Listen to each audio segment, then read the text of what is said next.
नमस्कार विद्यार्थी मित्रांनो, तुमचं स्वागत आहे आपल्या बी द बेस्ट या यूट्यूब चॅनलला.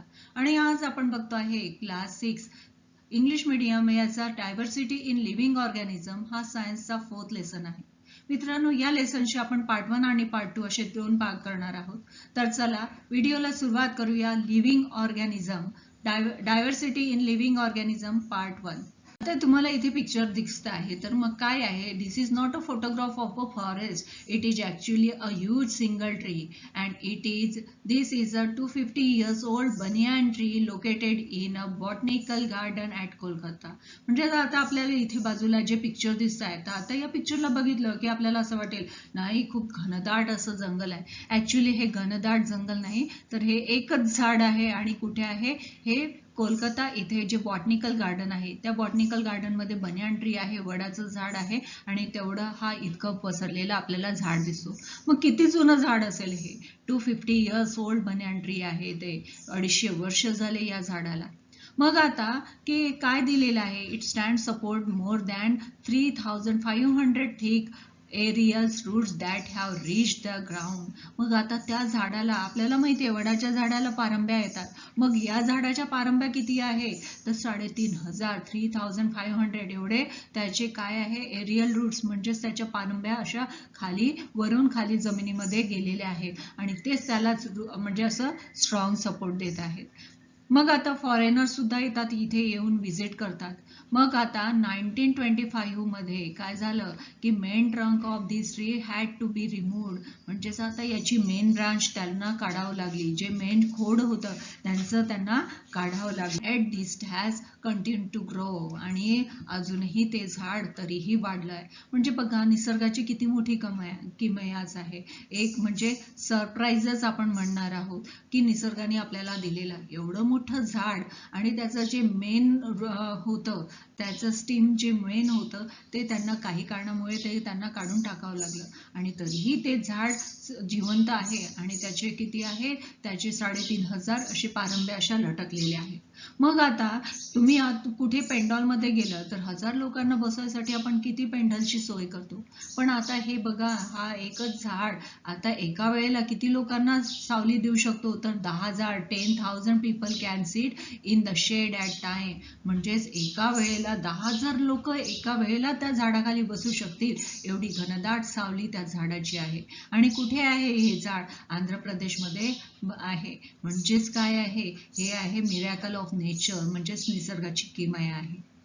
मग आता नेक्स्ट काय दिलेलं आहे? कॅन द श्रम along the road in the photograph grow as large as a tree. म्हणजेच आता आपण रस्त्याने जातो तर आपल्याला ही छोटी छोटी अशी झुडपं दिसतात, तर ती काय अशी मोठी मोठी झाडांसारखी वाढलेली आपल्याला दिसतात का? की आज छोटी आहे आणि उद्या बघितली तर एवढी मोठी मोठी अशी झाडं झाली अशी आपल्याला दिसतात का? नाही. Do shrubs like holy basil, rose or करवंद grow as tall as neem or tamarind trees? कधी आपण बघितलेलं आहे का की बॅसिल म्हणजे तुलसी झालं, करवंद झालं, मग यासारखी जी झाडं आहेत ती काय अशी मोठी चिंचेची झाडं, आंब्याची झाडं याच्यासारखी मोठी झालेली तुम्ही कधी बघितलेली आहे का? नाही. तर आपण काय बघतो की काही झाडं काय होतात, त्यांची ग्रो खूप मोठी होती, खूप उंच अशी वाढतात. जसं आंब्याचं झालं, नारळाचं झालं, वडाचं, पिंपळाची ही झाडं खूप मोठी मोठी होतात. मग काही झाडं अशी असतात की सेव्हरल प्लांट्स लाईक रोज आहे, देन ओलेंडर म्हणजे कन्नेर आहे, हिबिस्कस म्हणजे त्याला आपण जास्वंद म्हणतो, ही ना म्हणजे मेहंदीची झाडं आहे. मग आता ही काय आहे? 5 ते 6 फुटापर्यंत एवढी वाढताना आपल्याला दिसून येतात. पण काही काय आहे? काही type of grass grow taller than a human.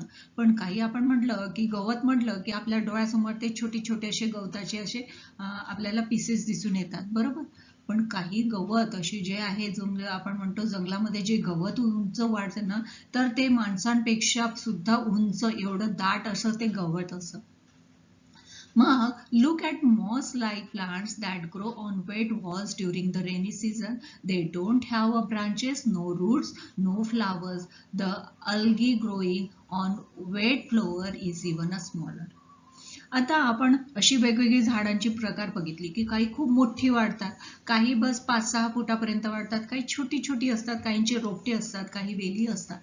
काही आपण बघा, काही ठिकाणी तुम्हाला जमिनीवर आता जास्त पाऊस पडला तर काय होते की जमिनीवर असा ग्रीनिश शेड दिसतो. मग ते काय आहे? अल्गी आहे. बरोबर आहे. ते अल्गीचाच एक टाईप आहे. मग आता हे काय करते? मग तर त्या अल्गीला पाहिल्यानंतर, त्या शेवाळला पाहिल्यानंतर आपल्याला लक्षात येते का की त्याला फांद्या आहेत, त्याला फुलं लागलेली आहेत, त्याची मुळं आपल्याला दिसतात का? हे नाही दिसत आपल्याला. म्हणजेच आपल्याला हे बघितल्यानंतर आपल्या लक्षात येतं की काही अशी झाडं असतात की ते आपल्याला डोळ्यांनी म्हणजे उघड्या डोळ्यांनी सुद्धा प्लांट्स दिसत नाही. मग ते आपल्याला मायक्रोस्कोप मधून बघावी लागतात. म्हणजे त्याच्यावरून आपल्याला काय लक्षात आलं की काही झाडांमध्ये डायव्हर्सिटी आहे, विविधता आहे. म्हणजे सगळीच झाडांची प्रकार, आपण प्लांट्स म्हटलं, ट्रीज म्हटले, सगळे एकाच टाईपचे आहेत का? नाही, त्यांच्यामध्ये काही ना काही फरक आहे आणि त्यालाच काय म्हटलं जातं? प्लांट्स डायव्हर्सिटी असं म्हटलं जातं. मग आता इथे आपल्याला काय दिलेलं आहे की following types of plants found in your surrounding. म्हणजे आता आपल्याला लिस्ट बनवायची आहे. मग आता कोणती लिस्ट बनवायची आहे? पहिले trees with strong trunk and branches that are sturdy enough. आता आपल्याला अशा झाडांची लिस्ट बनवायची आहे की ज्यांची खोडं, ट्रंक अशी मजबूत आहे, मोठी आहे, फांद्या सुद्धा मजबूत आहे आणि आपण त्याच्यावर चढू शकतो. मग अशी कोणती आहे रे बाबा? आपल्याला माहिती आहे का? तर आता आपल्याला माहिती आहे की वडाचं आहे, कडुलिंबाचं आहे, देन अजून काय आहे? आंब्याच्या झाडावर आपण शकतो, पिंपळाच्या झाडावर आपण चढू शकतो. म्हणजे त्यांची ट्रंक अशी मोठी आहेत, ब्रांचेस मोठ्या आहेत आणि ते काय करू शकतो? आपण या झाडांवर चढू शकतो. बरोबर. Then second काय आहे? Shrub whose branches grow closer to the ground and are not very thick or strong. मग आता अशी श्रब म्हणजे झुडपं. मग अशी झुडपं आहेत की ते काय आहे? जमिनीपासून जास्त उंच नाही वाढत, ते असे झुडपासारखे वाढतात. पण त्यांच्या फांद्या अशा काही मजबूत नसतात की आपण चढू शकतो. नाजूक असतात त्यांच्या फांद्या.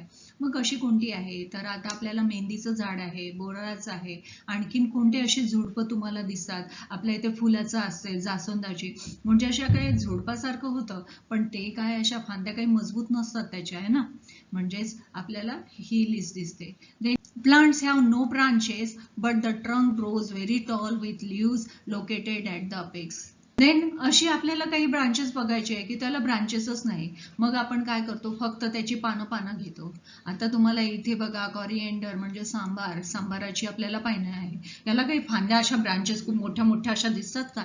नाही, आपण फक्त पानच त्याची घेत असतो. आपल्या इथे पालक आणली जाते, मेथी आणली जाते, है ना. त्यांची आंबट चुका आहे, तर याची पानच आपण घेतो. त्याच्या अशा काही मोठ्या मोठ्या अशा ब्रांचेस आपल्याला दिसतात का? नाही. म्हणजे हे काय? एक हब आहे. ते काय आहे? म्हणजे त्यांची अशी पानांचाच यूज होतो, त्याला ब्रांचेस आपल्याला दिसत नाही. मग plants with very weak stem with can not stand upright. मग अशी काही झाडं आहे की ते अशी वरती वाढू शकत नाही. मग this plants wrap their green stem around near trees or some support. मग त्यांना वरती वाढायसाठी कशाचा तरी सपोर्ट घ्यावा लागतो. मग त्याच्यामध्ये कोणत्या येतात? मग आपल्याकडे जाई जुई आहे, यांची वेल असतात. बोगन वेल आपल्याकडे असतो, वेल असतो.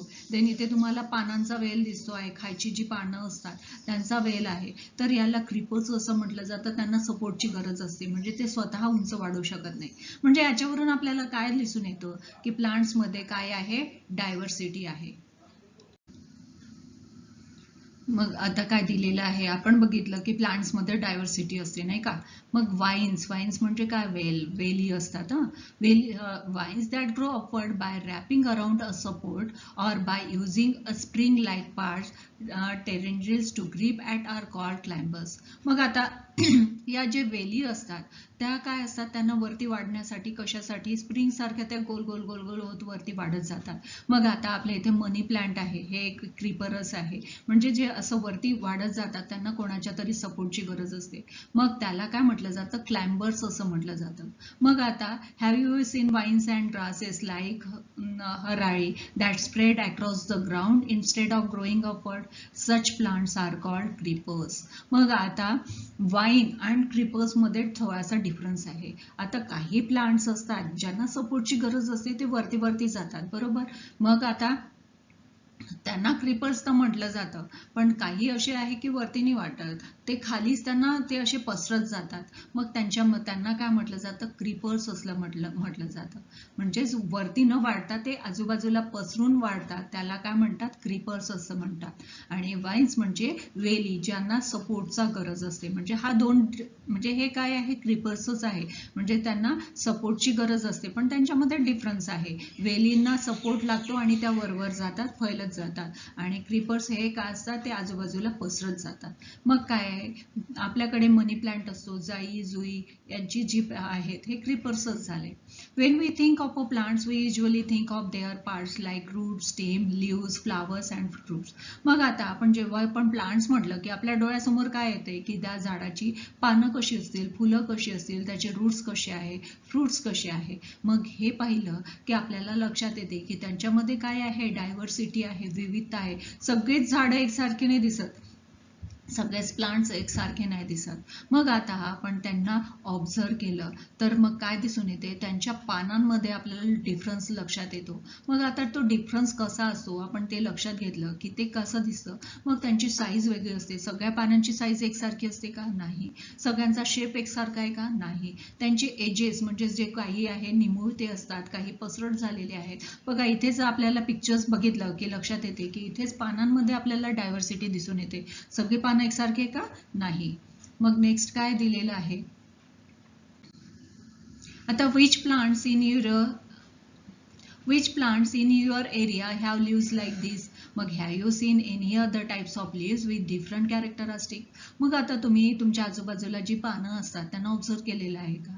मग त्यांना ऑब्झर्व करा. मग त्याच्यावरून तुम्हाला काय लक्षात येते, त्यांची नावं लिहायची आहेत. मग त्यांना पाहिल्यानंतर आपल्याला कशा लक्षात येते की आपण त्यांच्या पानावरून हात फिरवला तर काही पानं आपल्याला खरखरीत अशी लागतात, काही एकदम सॉफ्ट लागतात, काहींचा आपल्याला साईज छोटा दिसतो तर काहींचा साईज मोठा असतो. म्हणजेच काय, त्या काहींची पहा एजेस, आपल्याला एजेस हे बघा, हे एजेस काहींची वेगळे आहे, काहींचे असे पसरट एजेस आहे, काहींना हे छोटे छोटे दिसत आहे. म्हणजेच हे आपल्याला काय म्हटलं जातं, यांची एजेस आहे. म्हणजेच ह्यालाच आपल्या पानांमध्ये सुद्धा डायव्हर्सिटी, जसं आपण प्लांट्समध्ये बघितलं की झाडांमध्ये डायव्हर्सिटी आहे, त्याच्यामध्ये विविधता आहे, तसंच लिव्ज मध्ये सुद्धा डायव्हर्सिटी असल्याची आपल्याला दिसून येते. मित्रांनो, इथे आपण डायव्हर्सिटी कशामध्ये बघितली, प्लांट्समध्ये बघितली, त्यांच्या स्टेममध्ये बघितली आपण.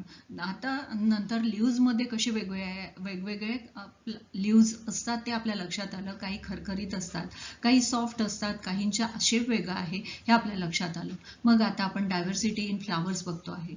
मग आता फ्लावर्समध्ये आपल्याला काही आहे, plants Bloom in a specific season, फक्त ठराविक स्पेसिफिक सीझन मध्येच ब्लूम होतात, ते फुलं दिसतात.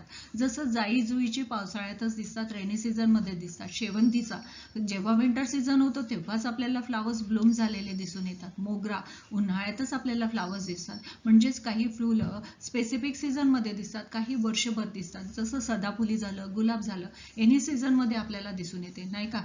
म्हणजेच काय झालं, आपल्याला तिथे डायव्हर्सिटी दिसते. मग डायव्हर्सिटी कशामध्ये दिसते, त्यांच्या शेपमध्ये दिसतो, कलर्स मध्ये दिसतो. मग नंबर्स ऑफ पेटल्स, त्यांची पेटल्स पांखड्या ज्या असतात त्याच्यामध्ये दिसतो. मग arrangement of flowers in the स्टेम्सच्या अरेंजमेंटमध्ये फरक असलेला आपल्याला दिसून येतो.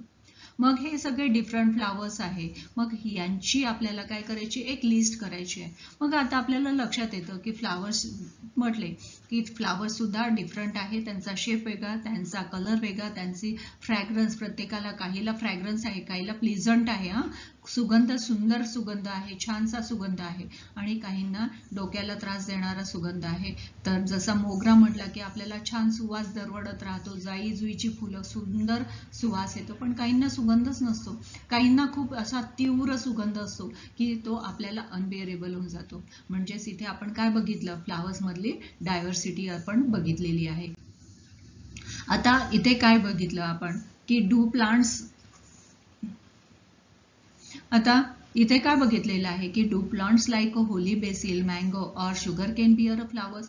आता आपण ऑब्झर्व केलं की मँगोला किंवा बेसिल म्हणजे तुळशीला किंवा शुगर केनला अशी फुलं लागलेली आपण बघितलेली आहे का? मग तुम्हाला काय वाटतं, तर आता काय आहे, fruits are form from flowers, म्हणजेच काय आहे, झाडांना फुलं लागली की त्यांच्यापासून काय होतात, फ्रुट्स लागतात. बरोबर. Fruits content the seed of that plant, आणि त्या प्लांट्सला काय होतात, सीड लागतात, बिया त्या झाडांना लागतात. How many seeds are found inside the fruits like mango, jamun or bor. मग आता तुम्ही बघितलं का की मँगोचा आपण फ्रूट खाल्लं, मँगो खातो, आता सीझन आपला संपलेला आहे मँगोचा, नाही का. मग मँगो झाले, जामून झाले, बोर झाले, आपण यांचे फ्रुट्स खाल्ले, तर त्यांच्यामध्ये सीड किती असतात, त्यांच्यामध्ये बिया किती असतात, ओन्ली 1 आपल्याला दिसून येते.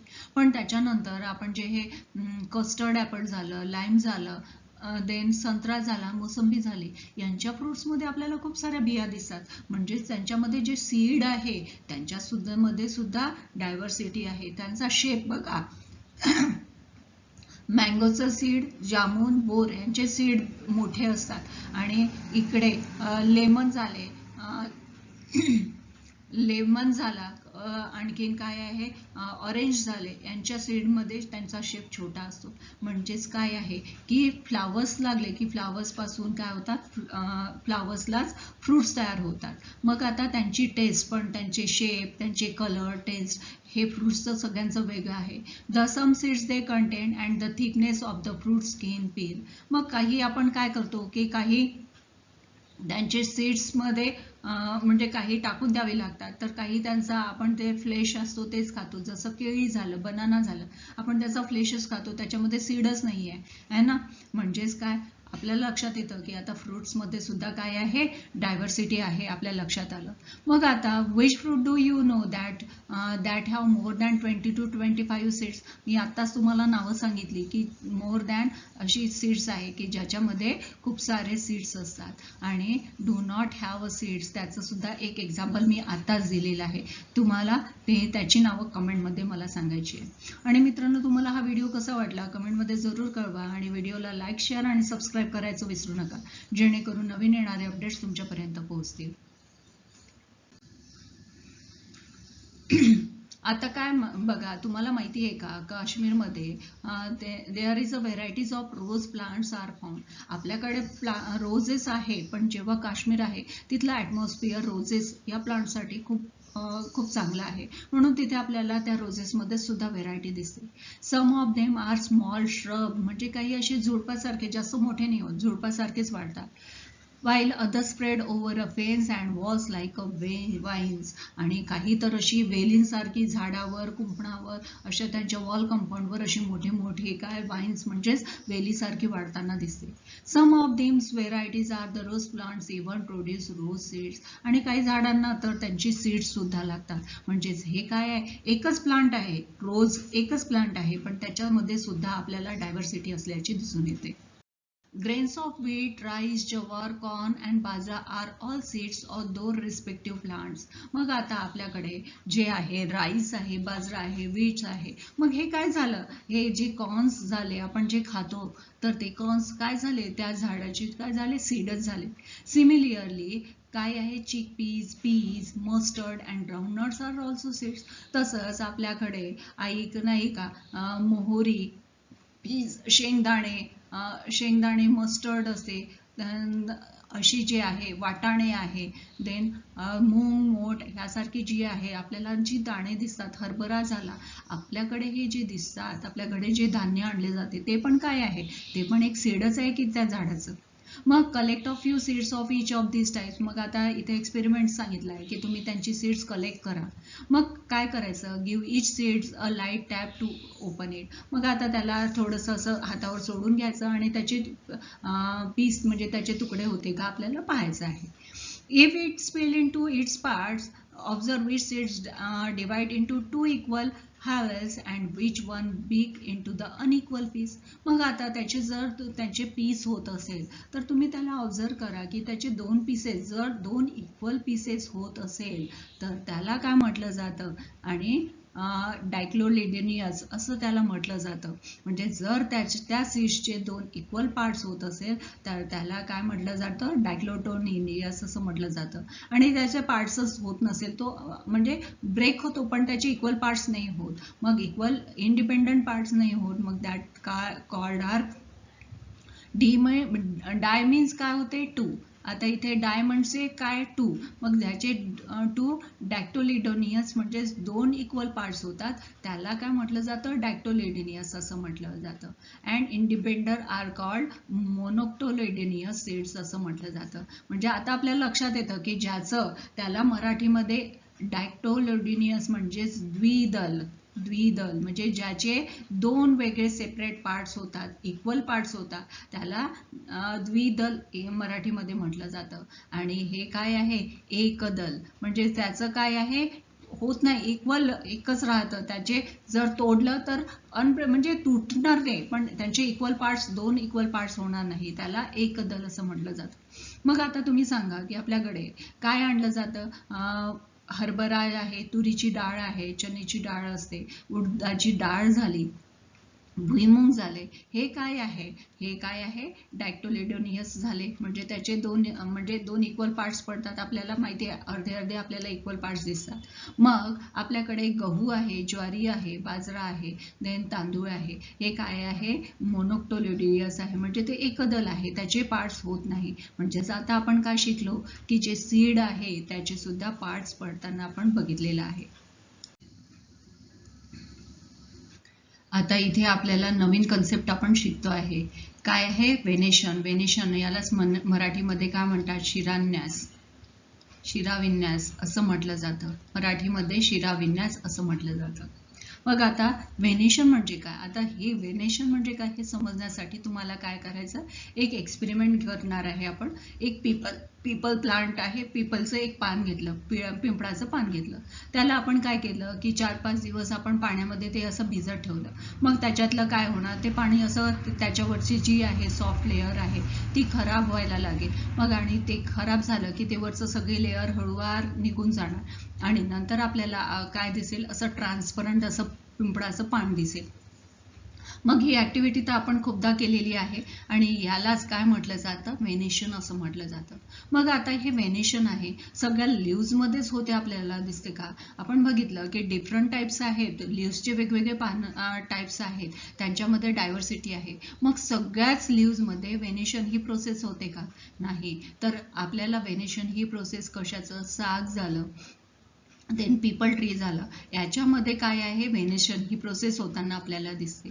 पण आपण बेसिल म्हणजे तुळशी घेतली किंवा आपण हे काय आहे, क्रिस्टॅनिनम या टाईपचं हे जे फ्लावर आहे याचं जे पान घेतलं, याचं जे लिव्स घेतलं, त्याच्यावरून आपल्याला त्याच्यामध्ये वेनेशन ही प्रोसेस झालेली दिसून नाही येत. मग हे का होत असेल, तर त्याच्यामध्ये सुद्धा डायव्हर्सिटी आहे. मग आता काय करतं, ह्या वॉटरचं काय आहे, water absorb by the roots of the plants reach all parts of the leaf. मग आता जे रूट्स आहे, रूट्सचं काम काय आहे की जे पाणी आहे जमिनीखाली, जे पाणी आहे ते पाणी शोषून घेणं, हे रूट्सचं काम आहे. मग ते रूट्सद्वारे म्हणजे ते पाणी शोषून घेतलं जाते, पण आपल्या पूर्ण झाडाला ते पाणी कुठून मिळणार आहे, पूर्ण झाडाला पाणी कसं मिळणार आहे, आणि त्यालाच तीच जी प्रोसेस आहे त्याला काय म्हटलं जातं, वेनेशन असं म्हटलं जातं. आता वेनेशन ही कन्सेप्ट एकदा क्लिअर करण्यासाठी एक एक्सपेरिमेंट आता आपल्याला इथे करायचं आहे. मग आता इथे काय म्हटलं त्यांनी, take a few leaves of a mango, banyan and peepal. आता मँगो, बनियान आणि पीपल याची आपल्याला असे 3 टाईपचे असे पानं घ्यायचे आहे. Then hold one leaf in your hand and using your finger try to tear it in a perfectly straight line from the outside edge towards the center. मग आता आपल्याला ती पानं पकडायची आहे आणि वरून ती आपल्याला टियर करायची, आपल्याला ती फाडायची आहे, बरोबर. मग try this way a few more leaves. मग आता ती आपण सरळ फाडण्याचा प्रयत्न करणार. Now take a leaf of a banana और कन्ना म्हणजेच काय आहे, कर्डी plant, try to tear it from the edge of the centre in the same way. मग आता आपल्याला बनान म्हणजे जे करडईची पान आहे, मग ते सुद्धा आपण त्याच प्लांटने त्याच टाईपने आपण फाडण्याचा प्रयत्न करू. मग this time the leaf should get torn in the uneven plants easily. मग आता या वेळेला काय होईल की ते प्लांट्स आहे अनइझिली म्हणजे ते वेगवेगळ्या प्रकारे ते काय होतील, कट होतील. म्हणजेच जे मँगोचे आहे, बन्यान आहे, पीपल आहे, ते सगळे टियर व्यवस्थित होणार. पण हे जे आहे बनाना किंवा काना आहे, करडई आपण जे म्हणतो, त्याची पानं अनइव्हन फाटतील, पाकडी तिकडी फाटतील. मग हे का होत असेल तेच आपण आता इथे बघणार आहोत. आता तुम्हाला व्हेनेशन ही जी आहे, व्हेनेशन म्हणजे काय, तर आता बघा, leaves that have a complex network of veins do not tear along a straight lines and where as leaves in which the veins are parallel in each other the ruled lines on a notebook page will not tear unevenly. The arrangement of veins inside the lamina of a leaf is called the venation. म्हणजेच आता काय आहे, व्हेनेशनची बघा ही IMP definition आहे आणि ही तुम्हाला लक्षात ठेवायचं आहे की व्हेनेशन म्हणजे काय. आता व्हेनेशन म्हणजे काय की जेव्हा रूट्स मधलं पाणी, आता तुम्हाला एक एक्झाम्पल देते, आपल्या बॉडीमध्ये आपण जे खातो आपल्याला जी एनर्जी येते ती एनर्जी आपल्या पूर्ण बॉडी पार्ट्स पर्यंत पोहोचली पाहिजे. त्याच्यासाठी आपल्या बॉडीमध्ये वेन्स आहे आणि त्या वेन्स थ्रू काय होते की सगळीकडे ब्लड सर्क्युलेशन होते, जी आपण खातो ती एनर्जी सगळीकडे प्रोव्हाइड होते आणि त्याच्यासाठी जो नेटवर्क आहे तो कशाचा आहे, वेन्स आहे. त्याचप्रमाणे जे पाणी जमिनीतून ऍब्सॉर्ब केलेलं आहे, जे स्टॉक म्हणजे जे पाणी जमिनीमधून ओढल्या जाते रूट्सद्वारे, ते पाणी सगळ्या ब्रांचला सगळीकडे पोहोचण्याचं काम कोण करतं, तिथे पण एक नेटवर्क आहे. मग हे नेटवर्क आहे आणि ते अरेंजमेंट कशाने केलेली असते, veins inside the lamina of leaf, म्हणजेच या झाडांच्या आतमध्ये एक जी ट्रान्सपरंट अशी एक लेअर असते आपल्याला आणि जी एक नेटवर्क असते, त्यालाच काय म्हटलं जातं, त्यालाच लेमिना असं म्हटलं जातं आणि हे काय आहे, त्यालाच व्हेनेशन असं प्रोसेस म्हणतात. एक इझी लँग्वेज आहे. आता तुम्हाला हे प्लांट्स दिसत आहेत, याच्यामध्ये तुम्हाला अशी प्लांट्सची एक अशी नेटवर्क तुम्हाला दिसतो आहे, अशी अरेंजमेंट दिसते. मग याच्यामुळे हे काय झाले, हे प्लांट्सचे व्हेनस झाले आणि यांचं काम काय आहे की त्यांचं तयार झालेलं जे तयार झालेलं अन्न कुठे रूट्समध्ये स्टॉक केलेलं असते, ते अन्न तिथलं पाणी सगळीकडे इक्वल पार्ट्समध्ये सगळ्यांना व्यवस्थित भेटावं, त्याच्यासाठी त्यांच्यामध्ये एक नेटवर्क आहे व्हेन्सचं आणि ते व्हेन्सचं जे नेटवर्क आहे त्यालाच व्हेनेशन असं म्हटलं जातं. मग आता हे व्हेनेशनचं नेटवर्क वेगवेगळ्या प्रकारे आहे. एक आहे रेक्टँग्युलर व्हेनेशन आणि एक आहे पॅरलर व्हेनेशन. आता रेक्टँग्युलर व्हेनेशन म्हणजे काय, तर आता जेव्हा आपण ते पानं टिअर केली, जसं बनानाचं प्लांट घेतलं तर बनानाची पानं आपण सरळ टिअर नाही करू शकत, ती अशी तिरपी कट होताना आपल्याला दिसून येतात. म्हणजेच त्याच्यामध्ये काय आहे, रेक्टँग्युलर व्हेनेशन आहे, त्यांची व्हेन्सची अरेंजमेंट त्याप्रमाणे आहे म्हणून ती पानं तशी फाटताना दिसतात. जर आपण शुगरकेन घेतलं, ज्वार घेतलं, बाजरा घेतलं, हे काय आहे, यांची पानं आपण सरळ टिअर करू शकतो. मग याला काय म्हटलं जातं, पॅरलल व्हेनेशन असं म्हणतात. मग पॅरलल व्हेनेशनमध्ये आपण टिअर केलं, त्याला फाडलं तर अशीच पानं आपली फाटतील, पण याची पानं सरळ फाटली का, याची पानं वाकडी तिकडी अशी फाटणार आहे. बरोबर, हा डिफरन्स आहे रेक्टँग्युलर व्हेनेशन आणि पॅरलर व्हेनेशन. व्हेनेशन म्हणजे काय, जे स्टॉक केलेलं फूड आहे आणि वॉटर आहे सगळ्या प्लांट्स पर्यंत पोहोचवण्याचं जे नेटवर्क आहे लीव्ज मधलं, त्या नेटवर्कला काय म्हटले आहे, व्हेनेशन. आणि त्याचे दोन type, rectangular and parallel venation.